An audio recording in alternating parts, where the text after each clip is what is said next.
Okay. Well, greetings, everybody. So I am just here.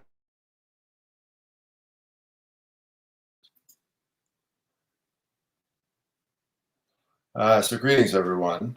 I'm just here by myself for a little bit. Ash seems to be tied up in another meeting and activity. So we thought we'd just get going. Good morning to everybody. I don't have executive control here, so I can't say good morning back to all of you on the screen.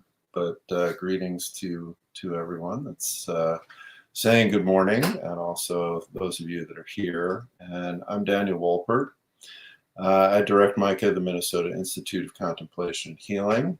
And usually I'm here with Ash Van Steenwyk, who directs the Center for Prophetic Imagination, and hopefully they'll be showing up soon. So what we're going to look at this week, and this is just going to be a two-part series. We're not going to be here on Wednesday. But hopefully what we want to talk a little bit about this week comes from an insight that I actually had at 4 o'clock this morning. So oftentimes kind of between 3 and 5 is when I'm engaged in my prayer activity. And when I mention this, people think, ooh, wow, you get up at 3 to pray. It's like, no, I'm forced to be up at 3 to pray. It's not something I'm really interested in doing, but it happens. And what I was really thinking about, and this connects, oh my gosh. I'm here. I've returned. You've returned from the dead or something. Something. I think that maybe I just go away and let you just sit back and watch, Dan do transmission. I can comment. I can be like a regular person who just you'd be like a regular person, a regular, angry, and ineffective person. Yeah. Yes, I saw you got that going on. I'm sad that you're not wearing yours. I know. Well, I'm wearing my other favorite T-shirt, "Death Cannot Stop Your Story," which I think is just fun. So I did introduce you, even though you weren't here. Thank you. And yeah, I was just talking about how this particular series came about. So this is very much connected to my own recent journey over the last several years of coming to the realization that a lot of what's going on with me and a lot of the way we need your T-shirts. Well, serious, you too can become rich making our T-shirts. We've offered to. We've offered to share the graphics with you. But yeah, I mean, so over the last several years, I've really realized that many of the things that I've been struggling with over the years, particularly socially, but then also a lot of various sensory issues, things that I've just noticed as kind of quirks, really are part of my being what is now being termed neuro-atypical, and whether this is some kind of, actual autism or Asperger's or whatever the particular diagnosis is, it's clear to me that I'm on the spectrum in certain ways, and this has actually been a very liberatory discovery because it kind of helps explain a lot of things that previously have been just mostly confusing. and so I've been thinking a lot about this off and on, and connecting with other people and groups and various things. But so this morning I'm lying there at 4 in the morning, and I'm thinking about this, and I just had this flash. I'm like, in some ways, if you look at a lot of Jesus's behaviors, and kind of the way he relates to situations and people. And I'm thinking, yeah, he was probably kind of neuro-atypical as well. And there's a very long history of discussion about the connection between spiritual insight and mental illness. There's a lot of people have recognized that many folks who appear odd or actively kind of insane also have great spiritual insights, sometimes become spiritual teachers. So, this is, in a sense, kind of nothing new. But I think that as we've talked about the fact that Jesus is not white, we've talked about the fact that in many ways Jesus can be looked at as queer.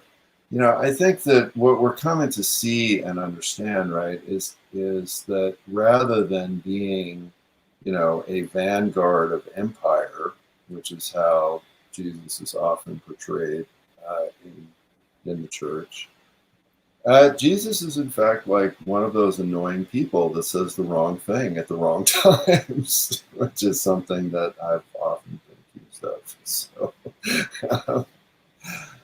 So that's what we want to talk about, and we've obviously gotten folks excited because we've got a lot of comments already. Yeah, it's interesting. Like if someone is like, I still when I talked about Jesus being queer, like recently, like when I posted about that, people got upset, and to me, the question is why. Like if us saying Jesus is neuroatypical, or was or is, depending on how you want to talk about Jesus, and someone's upset, like why? Why would you assume what the current modern model of saneness is normative, and why would we need to put that on Jesus? And what is to be gained by actually questioning? I mean, because the thing is, what we think of as mental illness in general, and then when we talk about neuroatypical in general, like what that often means in our society is that someone's not maladapted for this. But if we agree with Jesus that this is shitty, then being maladaptive can be a great thing. Yeah. And I think part of the why people get upset, right, is that you have all this orthodoxy, right? Jesus is perfect, Jesus is without sin, right? And so if you see all of these ways that people are different as being sinful, right, and being part of the fallen world, and I mean, to me, this is a perfect topic for Fascism Friday, right? So if you see all of these things as being a problem, well, then of course Jesus can't have any of those things, right? And so that's what gets people upset, is that the whatever the normative is in society, well, Jesus is just the biggest and the best example of that. That's right. James writes, first, as a father of someone who is actually autistic, I think I've discovered that a lot of spirituality is learning to see in more neurodivergent ways. Yeah. I mean, this is kind of, and I like that you brought up earlier, Dan, the kind of this long history of seeing people that we might today label as schizophrenic, like that those have been seen as being touched somehow spiritually. And like how different societies, I mean, obviously it's different societies have had what's inside and what's outside and who we have to ostracize, but there's been different cultures that have accommodated these sorts of differences by recognizing that they're a gift. It seems like James. Yeah, not only recognize them as a gift, but having whole sets of teachings about how you cultivate the gift, how you help those people, stay kind of grounded enough to be able to communicate what that gift is, right? I mean, this is a very sophisticated, culturally adaptive kind of situation, right? It's not just some random like, oh, there's a crazy person, let's get wisdom from them. Right? Yeah. I mean, it's a fully integrated part of the teachings of society, right? And so, and this is a really wonderful thing, and it's, and I was also, this was also connected to something else I was just thinking about. So I found out about a new place yesterday because a friend of mine is there.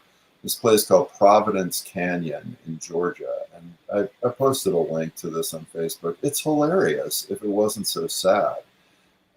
So this is this huge canyon in Georgia that looks like kind of the Grand Canyon. I mean, it's not as big, but it's big. It's a very significant canyon.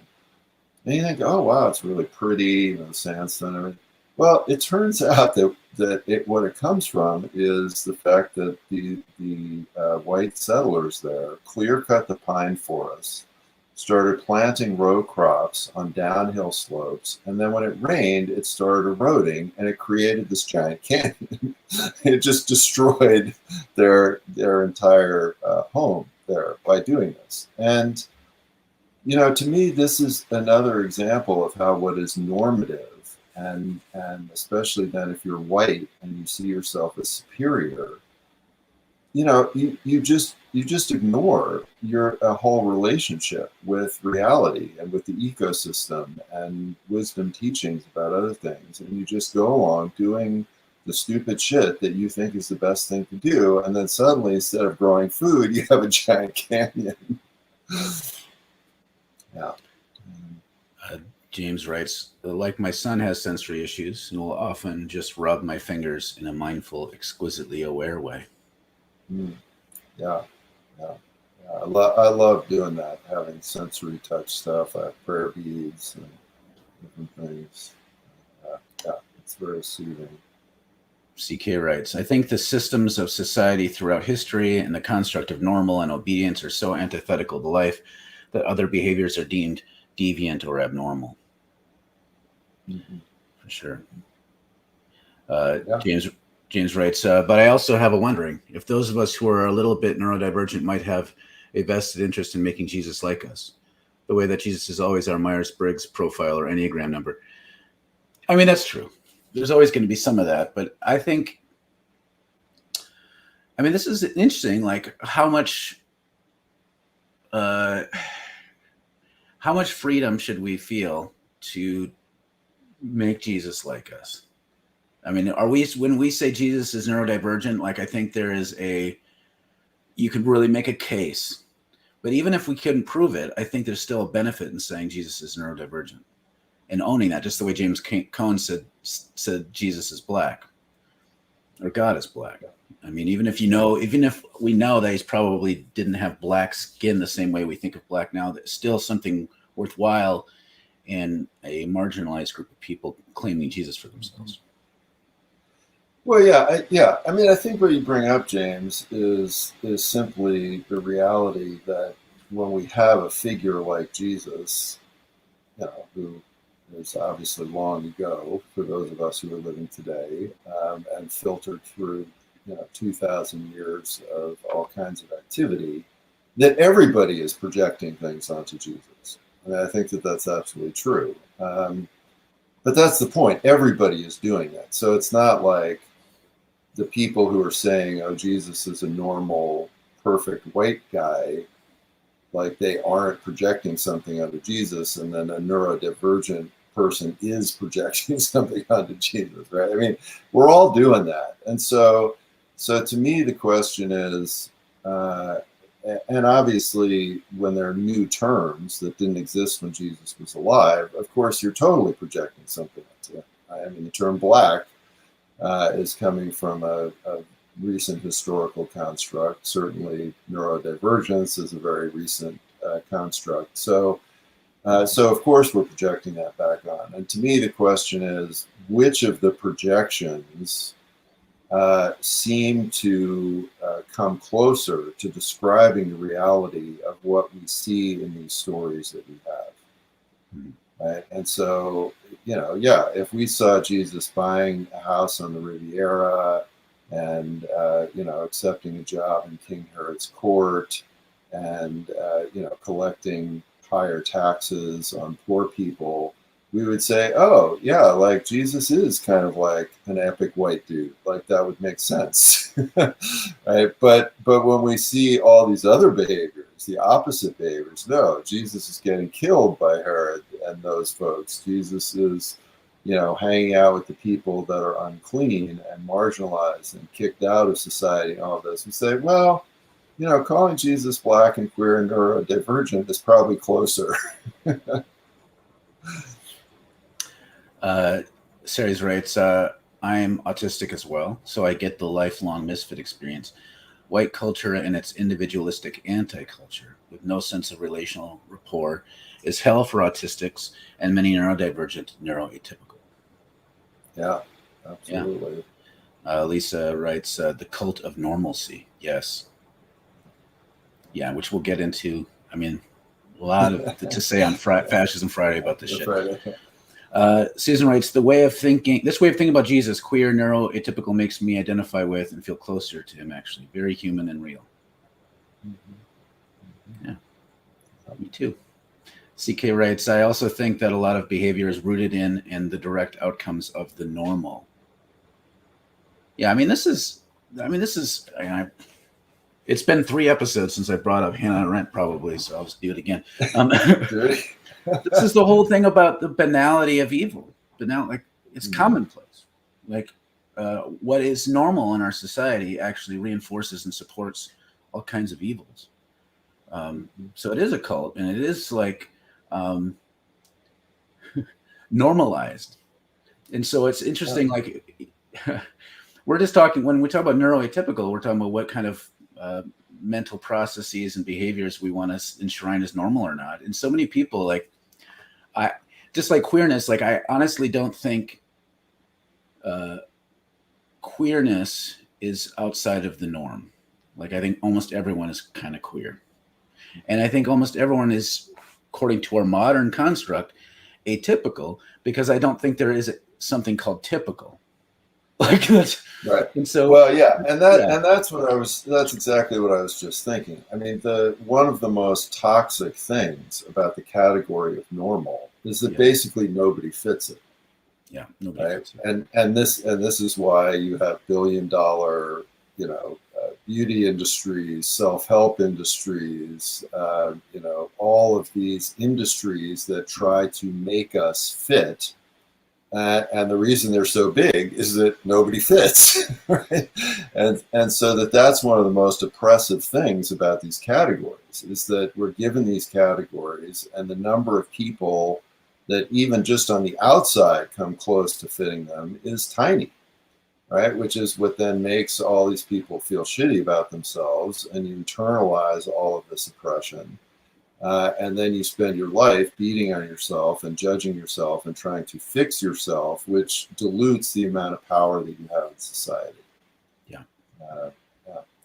Well, and I just want to add this caveat because there can be a way when someone says like everyone's probably queer, everyone's atypical. Like what I want to be very careful with that, because sometimes I've seen people who will make have some sort of handhold on being neuroatypical or some sort of handhold on being queer, using that as a way to say stuff that's harmful to other atypical people or other queer people, and say, look, we're all a little queer anyway, so I can say homophobic shit.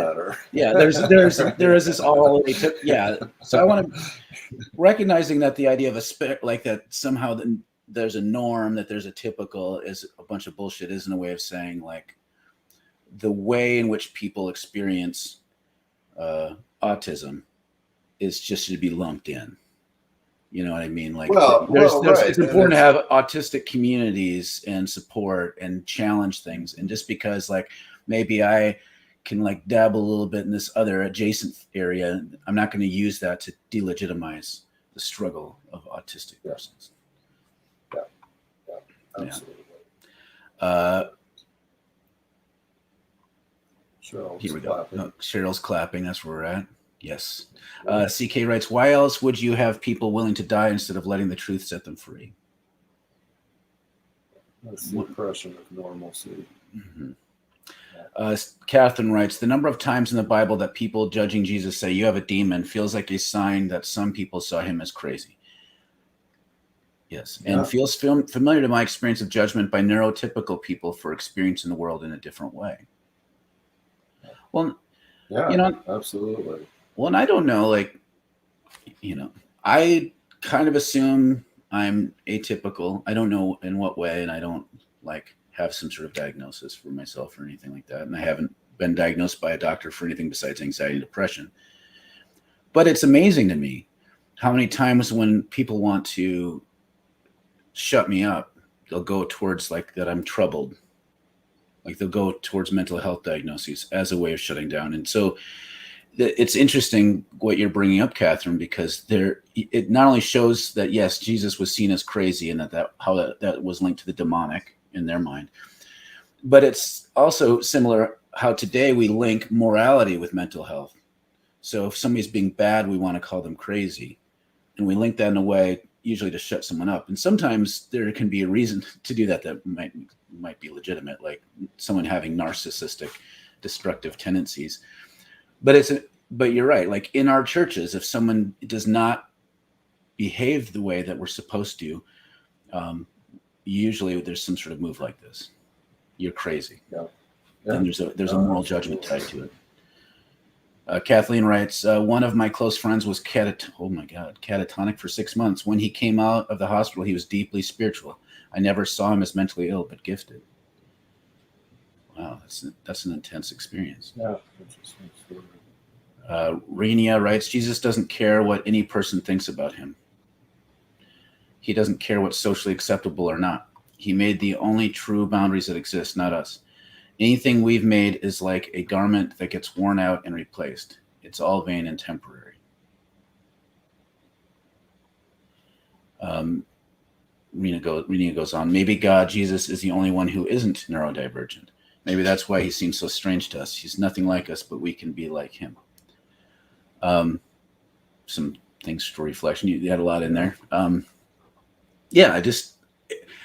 If we're going to have a norm, this is the whole Christian thing, then it's supposed to be Jesus. So it's interesting. That makes the last 2,000 years of most theologizing really sad because it's not norming Jesus. It's trying to figure out how to defang him. Juice writes, at least Adam and Eve were black is 100% likely. Considering how our species started in Africa and light skin only evolved later as an evolution to cold climates. For sure.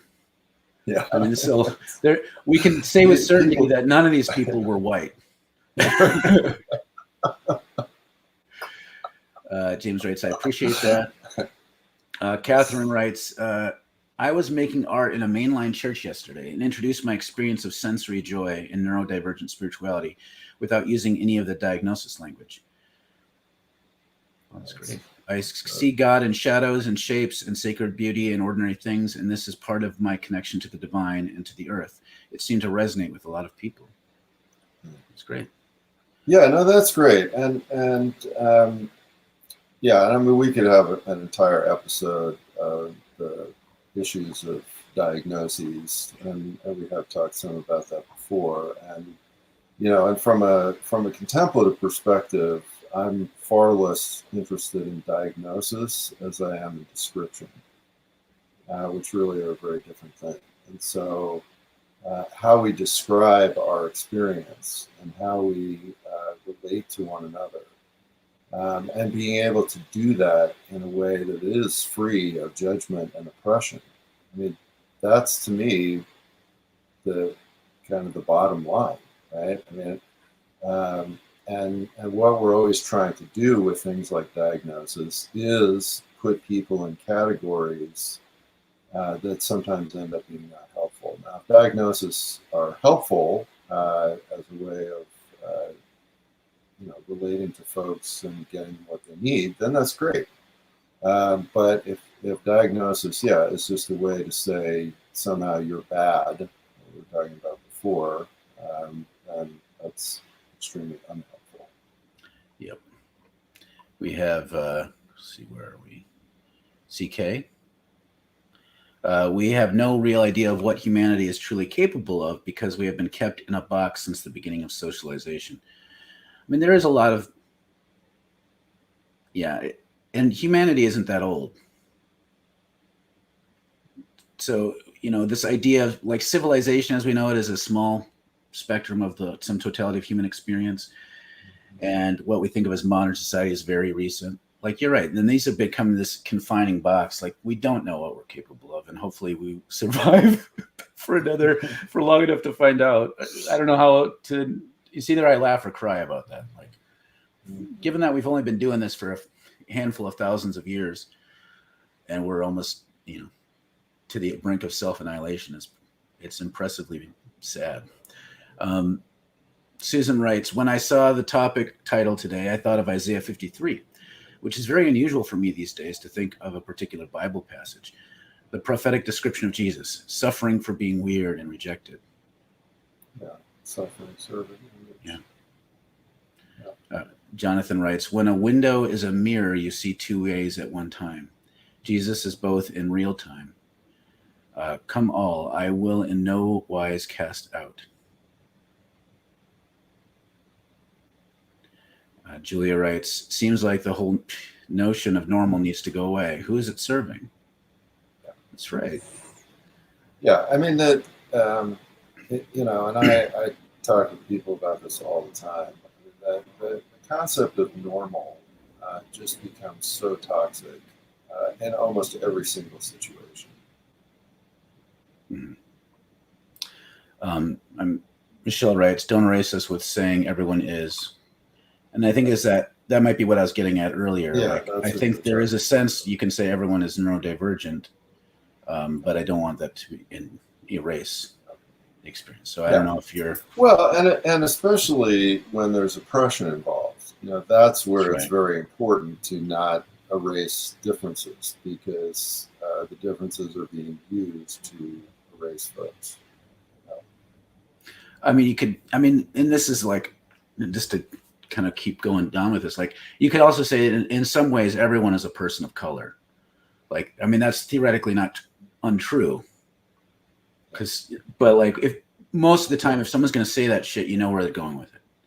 So that's why I wanted to double down. Like, I don't think there is a sense of, I think the concept of neurotypical is some sort of false construct, but I don't want to minimize the fact that there are important differences in that some people who experience difference, those differences are oppressed and have every right to create community around their neurodivergence. Neil writes, I think people who react to notions like Jesus is neurodivergent or Jesus is queer have a lot invested in being normal and Jesus being normal. Feeling left out of who Jesus was and is worthy of self-reflection. Are we made in God's image, or are we making God into our image? Will writes, I left a link to the Methodist Ministry on Eugenics, Neurodiversity, and Disability on the Facebook comment section. We catch a lot of quote-unquote mental health dismissal and marginalization. We were only acceptable to the conference after redaction. Nigel writes, how do you keep your faith in the face of so much evangelicalism being deconstructed? Whiteness, patriarchy, homophobia has shaped so much of the lenses through which we have read so many scriptures for such a long time. I sometimes feel like just giving up. I mean, that's real. Like, so sometimes people have to just walk away from it all. Yeah, that's real. Yeah, and a lot of people do. A lot of people have. And so to me, the key thing in your sentence there is that beginning, so that keep your faith. I mean, we spent a lot of time talking about what that means.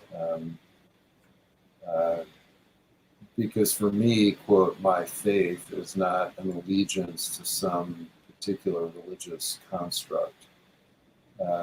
So since I never really had that to begin with, I have to lose that. But when you're growing up in an oppressive evangelical kind of system, it's a very different experience. And that kind of deconstruction and getting your way out of there. Yeah, sometimes you just keep going. which is great. That's what folks need to do. Well, and for me, like I had a lot of shit put upon me, and that I embraced some of that shit. But at the same time, I had what I consider to be very powerful mystical experiences that I don't want to throw away. So that's really what it comes down to for me, is like, well, everything is enmeshed in shit. So I can't there's no escaping it. There's no ethical consumption or capitalism. There's no way for me to like denounce whiteness in a way that is more than just a meaningless sort of like bit of theater. Like I have to own and sort through the good and the bad for everything. Why not do that with Jesus? Especially because Jesus is meaningful to me. That's basically what it comes down to. And we're way past time, even though our live time is different because we got started late. So why don't we just get through these comments and then we can come back to some of them on Friday. Yep. And so we're not doing Wednesday. We're jumping to just getting right into Fascism Friday, everyone's favorite day. CK writes, how do we start to see and understand the spiritual without confining it in the box of social norms? It's too big of a question. Next. James writes, the man who had Legion emerges from the tomb and smiles. Normal doesn't live here anymore. Nice. Lisa writes, the construction of a lot of what is normal began with the Industrial Revolution. Hell yeah, for sure. Shen gives us a heart. Thank you. Yeah. James writes, I think for me, saying Jesus is neurodivergent can actually be a form of erasure. Why do we need to identify Jesus with marginalized identities and experiences in order to challenge the injustice of that marginalization or defend the humanity of those who hold one of those identities? It can be. I don't think it is necessarily. Well, I think this would be a great question to kick off with on Friday. Yeah. Okay. Yeah. So put a bookmark in that. So thanks, James. Catherine writes, the liberating thing about neurodiversity is that people aren't and don't need to be the same. Far from needing to conform to Jesus' particular neurotype, I feel God is constantly communicating across difference. I mean, that's part of the metaphor of the body of Christ. Yeah. So yeah, I totally well said, Catherine. Nigel writes, yo, that was a little profound, Ash and Daniel. Thank you. You're welcome. All right. Well, thanks for hanging in with us a little late, starting a little late. Sorry, everybody. We'll be back on Friday. Living into the ineffective part today. See you Friday, everybody. All right. See ya.